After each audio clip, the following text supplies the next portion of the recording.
got in his plane, almost in record time, and flew that plane with extraneous explosives into a building, coincidentally enough, called the Echelon Building.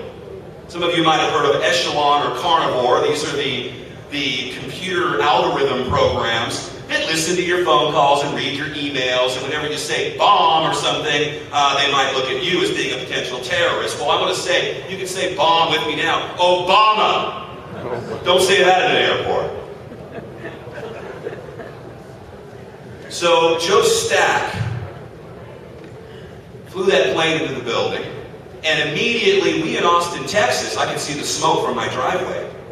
I was in Rhode Island, which many people consider a suburb of New York City, when 9/11 happened.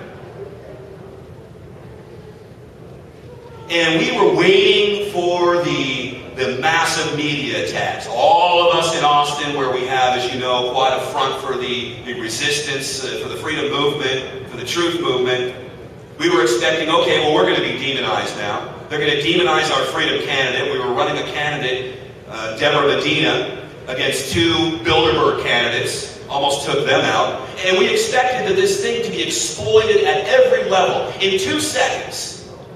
Well, Osama bin Laden did it. Oh, it was homegrown terrorists that did it. Osama bin Laden, of course, from his ice lab somewhere, because as we know, he's been gone. He's left us quite some time ago. We expected the same old program and the same old routine to run and run again. Here's a terrorist. We must, take everybody's rights. We must cripple general aviation. We must make sure that the people don't have guns. These people are taking our rights, and they can't even protect themselves. Fort Hood, shooting at Fort Hood. IRS, CIA was in that building. FBI was in that complex. They keep telling us that we must give up our rights, our ability to protect ourselves so that they can protect us, and they can't protect themselves. My point, though, is that they did not exploit this, and the reason they didn't exploit it is twofold, in my opinion. One is that it was real. It was, call it terrorism, call it a desperate act, call it a man's only option. I'm not going to justify violence by any means. But I think that that was really a real event, and I think we're going to see more of that. As John F. Kennedy said, if you make peaceful revolutions impossible, you'll make violent revolutions inevitable. He ought to know about that. What did the FBI and what did the alphabet agencies do? What did the media do? I mean, we have the underpants bomber. Okay, man, they milked that for all it was worth.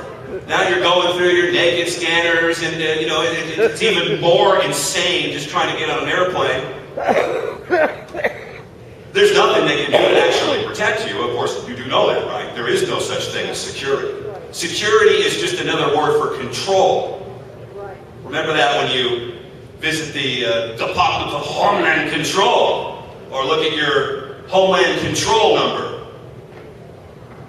So they didn't milk it. They didn't milk it because A, it really happened, and they didn't control it, and they didn't know really how to spin that, and B, because I think the people aren't falling for it anymore. Sure, they could have used this, again, never waste a good crisis, Joe Stack, we're all Joe Stacks, your neighbor is Joe Stack, you're Joe Stack, we're all a bunch of terrorists, and this is generally, I'm sorry if this offends anyone, what Democrats do. The Democrats make we the people in America the terrorists, the Republicans make the other guy the terrorist, where all the oil and the resources, and China might be coming into play. Or maybe to protect Israel, which is something we're mad and crazy about doing, and it's had serious genocidal consequences for all of their neighbors, but that's a story for another day. We the people don't believe it anymore. I can tell you, if you look back through the archives of just this last year of Cousin Barry Obama, you will see that they did multiple sting operations. They busted 3 or 4 guys. They got a guy in Dallas to actually go and pretend he was going to push the plunger. They roped him in. They do, this is what 1993 World Trade Center was all about. Wow, really? Yeah, it was in the newspapers. It was admitted it was an FBI sting operation. The FBI gave the terrorists the bombs. They were supposed to use fake bombs. No, use real bombs. I mean, if they would get caught doing that in 1993, is it out of the realm of possibility, folks, that they would try it again in 2001? There's a lot of problems with Oklahoma City. But you look back at the Obama administration and all these terrorists, oh man, they've got terrorists on trial. Will we have the trials at Gitmo? Will there be military tribunals? Which there probably will be. Where will they try the terrorists, the terrorists, the terrorists? We're catching terrorists. We killed the #1 guy in Al-Qaeda or Hamas or... I have to laugh, you know, when I think about the Taliban, because then I remember, oh yeah, that's right, when we were invading Afghanistan to get the Taliban, we flew them all out on C-130 so that they wouldn't be there, and the chicken farmers and the goat herders and the like got turned in, and they were at Gitmo. That's the story you know, and that's true, and thank you for thinking that one through. But the people aren't falling for it. They don't buy it anymore. It was so easy to do 9/11 because we really were, in a way, kind of ripe for that, in a way a little bit naive sometimes about the ways of the world. Now we've all grown up. So you take a look at the evidence, and the evidence is there. What is the next step? Accountability. Now, if I'm Columbo, I would love for this to happen to the powers that be, the Rumsfelds, the Cheneys, the Myers, the Buzzy Krongards, the folks on Wall Street. But it's pretty easy to understand, isn't it? Well, you have a motive, you had the opportunity, you benefited, and you covered it up. Gee, I wonder who might, be guilty here. I wonder, does that make any sense to anyone? Instead, no investigation, we immediately write it off. It would be as if there's a violent crime or a murder in your neighborhood. They go right in, they look at the body, they go, I know, this guy did it. End of story. But I have a question. No, shut up! End of story, it's over. We don't want to talk about that. We the people dare call it treason. High treason.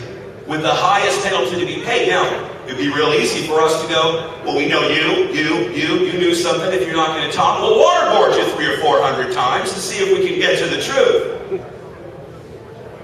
Be real easy to just go ahead and fill the light poles on Wall Street with the hanging corpses of those who committed treason, because our founding fathers who fought and died in Valley Forge would have done that.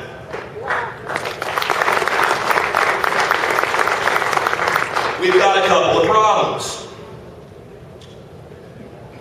First problem is this heinous crime of mass murder, this psychological warfare, which I believe is just another version of Operation Phoenix that they used to terrorize the people in Vietnam, now being used on Americans. All of this happened right under the noses of the cops, the media, the people, the world, and no one dares believe it.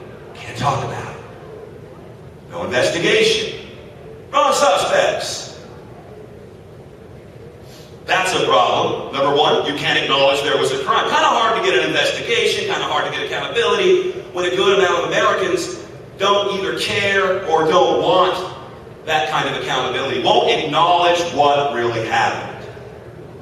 And there has been, I don't like the word awakening, but there has certainly been an understanding of this over all these years. We go out and talk to people. I don't just live in a bubble. I talk to people from all over, wherever I go, and I ask them about 9/11. I ask them questions, and a lot of times I'm shocked without knowing any of the others, without seeing the presentations you've seen here this weekend or going to see. They just simply understand it. Yeah, I know. Obviously, that was an inside job.